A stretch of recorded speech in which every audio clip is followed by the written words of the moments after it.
Tengo que agradecer a Cajasol y a la Fundación Machado que me haya dado la oportunidad de hablarles, aunque sea poco, en un curso especial que se ha organizado, hablarles de en qué medida y de qué manera recibe, ve, interpreta Bécquer el romancero. Hay que decir que el año 1825, pues en Sevilla se recoge por primera vez romances. Gallardo, Bartolomé José Gallardo, que estaba preso en la cárcel de señores de esta ciudad, en el patio oye a dos personas que son gitanos cantando romances, Gerineldo, y la Condesita. Gallardo, que era un hombre muy inteligente, que estaba muy preparado, toma nota de aquello y se da cuenta que era la primera vez que se oía en Andalucía un romance, de nuevo un romance. Y ya saben ustedes que después vino Serafín Estébanez Calderón, la Fernán Caballero y una serie de personas, de intelectuales, que se preocuparon también por recoger los fragmentos o romances completos que se estaban manteniendo todavía en la comunidad sevillana. Bien, ya saben ustedes que los siglos de oro, desde finales del siglo XV a principios del siglo XVII, son la época dorada del romancero. Pliegos sueltos, ediciones ya publicadas en colecciones importantes. Lo cierto es que el romancero romancero viejos y tradicionales, se convierten a partir de ese momento, principio del siglo XVI, y a lo largo de ese siglo y parte del siguiente, se convierte en uno de los elementos fundamentales de las propuestas fundamentales que se hace en la literatura española y en la literatura europea. Cuando Gustavo Adolfo Bécquer nace, el 17 de febrero de 1836, y ya saben ustedes que muere en 1870, y eso es lo que aquí estamos haciendo, es recordando a esta personalidad y a este poeta, pues cuando Bécquer se entera, recoge el romancero, estaba ya ocupando un lugar especial dentro de la literatura española de la primera parte del siglo XIX. Bien, nos preguntamos, ¿qué tiene que ver Bécquer, un hombre tan retraído como era, encerrado en sí mismo, con el romancero? ¿Qué tiene que ver Bécquer con el romancero? El poeta sevillano tenía el gran problema del hombre moderno, que no era otra cosa ni más ni menos que intentar recuperar su conciencia enajenada por la historia, ser lo que quería ser a través de la literatura. Y el romanticismo le facilitaba algo, pero solo algo, lo que él perseguía con tanto interés: encontrarse a sí mismo a través de la literatura. Pero, ¿qué decir del romancero y de Bécquer? Pues llegaremos. El poeta sevillano se sitúa a sí mismo en relación con la literatura alemana. Sus predecesores son aquellos poetas que en Alemania, desde fines del siglo XVIII, proclaman el valor primordial de los sueños del hombre, que tanto le preocupaban a Bécquer. Con la literatura viajaba dentro de sí mismo y en distintos géneros ofrecía su obra al lector. Ya saben ustedes que, en realidad, esta recuperación de lo que es el romancero en España lo hacen fundamentalmente los alemanes, los habitantes, los intelectuales de Centroeuropa, Grimm, Bernard Depping, Wolf y Hoffmann, y una serie de intelectuales de esa zona que se preocupan por la literatura española y que descubren, curiosamente, descubren a los españoles la importancia que tiene España en el proceso de la literatura universal. Son ellos los que dicen, por ejemplo, que la importancia del Quijote es fundamental y que no se había así mismo no se había entendido en España. Y, por supuesto, lo mismo pasa con el romancero. No había sido entendido por los españoles, por la España del siglo XVIII. Hay, para que vean ustedes hasta qué punto pues, se despega, se separa España y los españoles se separan de esta cultura popular que sí es importante para Centro Europa, pues hay una serie curiosa de intelectuales, unos son italianos, otros son alemanes, que se ocupan de un tema fundamental en el romancero, que es el tema de la mujer y la presencia de la mujer en el romancero, y también uno de los temas que más se divulgan en Europa, que es el romance de Don Manuel mata 7 moros y entra en la jaula de los leones, de donde sale salvo por amor de mujer. Este es uno de los grandes y estupendos romances que se divulgaban por Europa y que también se leen ya en España en el siglo XIX. Naturalmente, Becker se enteró y leyó y llegó a conocer este romance que tenía una divulgación extraordinaria en el Siglo de Oro. Les leo el romance. Es el romance de Don Manuel Ponce de León y el guante en la leonera. Y dice el romance: ese conde Don Manuel, que de León es nombrado, hizo un hecho en la corte que jamás será olvidado, con doña Ana de Mendoza, dama de valor y estado.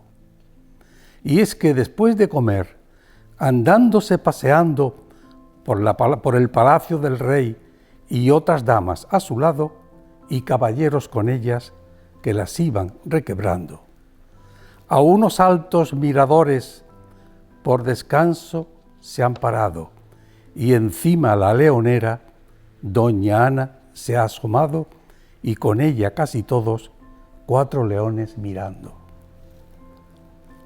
cuyos rostros y figuras ponían temor y espanto. Y la dama, por probar cuál era más esforzado, dejóse caer un guante, al parecer descuidado. Dice que se le ha caído muy a pesar de su grado. Con una voz melindrosa de esta suerte ha proposado: ¿cuál será aquel caballero de esfuerzo tan señalado que saque de entre leones el mi guante tan preciado? Que yo le doy mi palabra que él será mi requebrado. Será entre todos querido, entre todos más amado. Óyelo, don Manuel, caballero muy honrado, que de la afrenta de todos también se parte ha alcanzado. Sacó la espada de cinta, revolvió su manto al brazo, entró dentro la leonera, el parecer demudado. Los leones se lo miran, ninguno se ha meneado, salióse libre y exento por la puerta do había entrado. Volvió la escalera arriba, el guante en la izquierda mano, y antes que el guante le diera, un bofetón le hubiera dado, dijo, mostrando bien su esfuerzo y valor sobrado. Tomad, tomad, y otro día, por un guante destazado, no pornéis en riesgo de honra a tanto buen hijo de algo. Y a quien no le pareciere, bien lo hecho, ejecutado, a ley de buen caballero, salga en campo a demandarlo. La dama le respondiera sin mostrar rostro turbado: no quiero que nadie salga, basta que tengo probado que vos sois, don Manuel, entre todos más osado, y si servido seréis, a vos quiero ver velado. Marido quiero valiente, que ose castigar lo malo, en mí el refrán que se canta, que ha cumplido, efectuado, que dice: el que bien te quiere, aquel te habrá castigado. De ver que a virtud y honra el bofetón ha aplicado, y con cuánta mansedumbre respondió y cuán delicado, muy contento y satisfecho, don Manuel se lo ha otorgado. Y allí, en presencia de todos, los dos las manos se han dado. Fue, como ven ustedes, el episodio de Los Leones del valeroso y singular conde de Bailén, don Manuel, hermano de don Rodrigo Ponce de León, cabeza de familia del Gran Ducado de Cádiz, el más llamativo y divulgado de todas las hazañas que de él se contaban, que no fueran pocas, se extendían, como ustedes saben muy bien, por Sevilla. Las referencias de este romance, El guante en la leonera, son bastantes. Asimismo, el motivo, claramente de base folclórica, muy divulgada, se desarrolló avanzando los tiempos en otras obras de distintos géneros literarios. En los romances que narran los acontecimientos de la frontera ocurridos durante los reinados de los Trastámara, la mujer tiene muy escasa presencia y cuando aparece es un personaje sin apenas responsabilidad en lo que está ocurriendo. En la mayoría de los casos se puede prescindir de la mujer con la seguridad de que lo acontecido en el romance, lo que cuenta el romance, no se encuentra afectado por la desaparición, la no presencia de la mujer. De todas formas, asoma en algunos romances como protagonista, aunque de muy reducida función. Las mujeres son, al fin y al cabo, en el romancero de esta época, actores menores totalmente pasivos en la mayoría de las baladas, de las rayas divisorias de castellanos y granadinos en la época de la Reconquista, en la época final de la Edad Media. A diferencia de lo que ocurre en los romances fronterizos viejos, en los nuevos, y este que he leído es un romance nuevo, de finales del siglo XVI, en estos, a medida que avanza en las historias narradas, a partir de la segunda mitad del Siglo de Oro, las mujeres tienen cada vez mayor papel en los acontecimientos que se narran en el romance y en no pocos casos son ellas ahora las que ocupan por completo la narración. Ellas son las protagonistas en bastantes de esos textos romancísticos. Y por supuesto, en los romances moriscos, naturalmente, difíciles de separar totalmente de los fronterizos.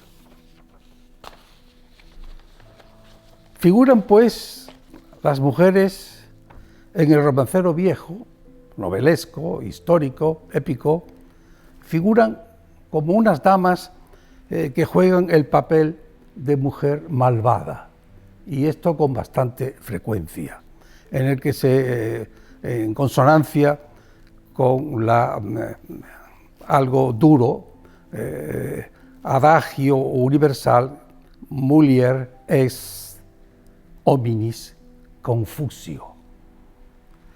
Dicho todo esto, habrá que decir qué tiene que ver esto con Bécquer.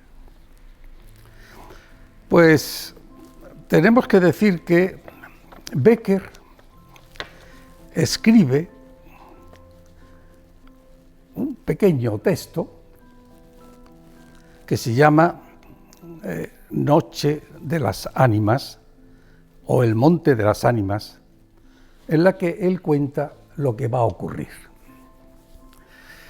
Aquí tenemos, pues, la relación o una leyenda que Bécquer toma del romance, el mundo de las ánimas.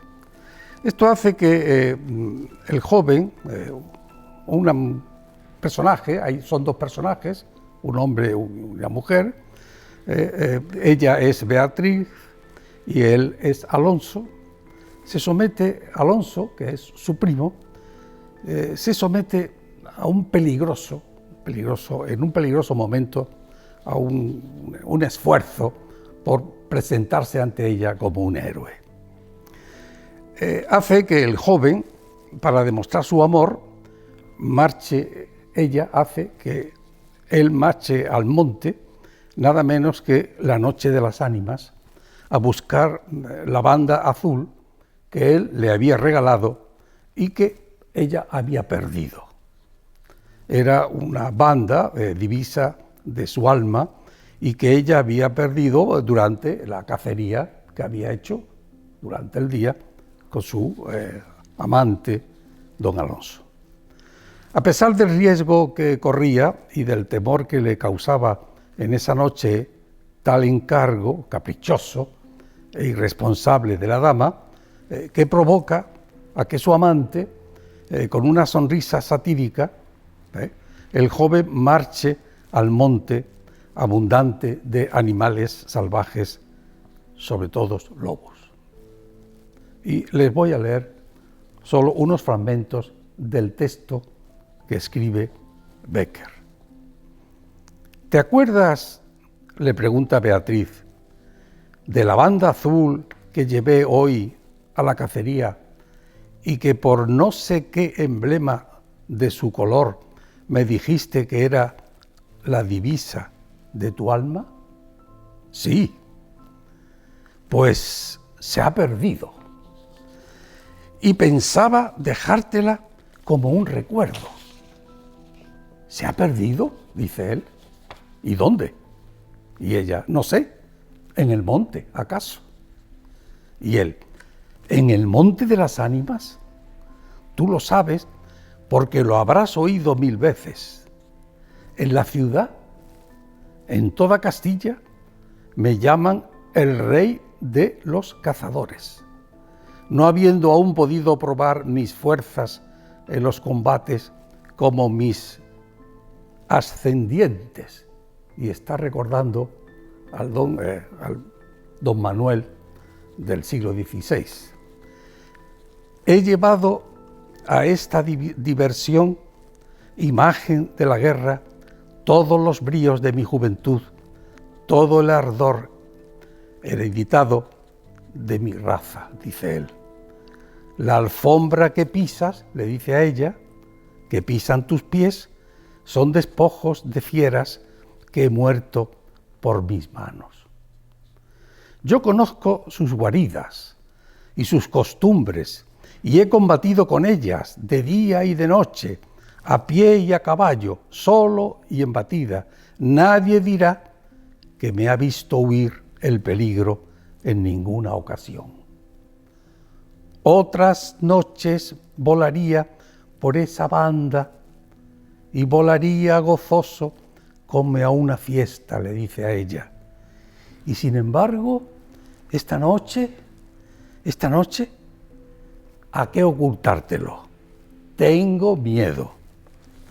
Mientras el joven hablaba, escribe Becker, una sonrisa imperceptible se dibujó en los labios de ella, de Beatriz, que cuando hubo concluido, exclamó con un tono indiferente: «Oh, eso de ningún modo», le dice a él.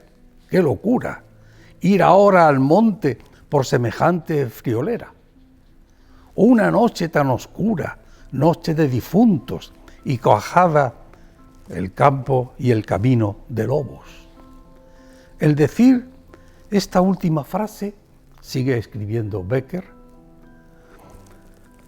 la recargó de un modo tan especial que Alonso no pudo menos de comprender toda su amarga ironía.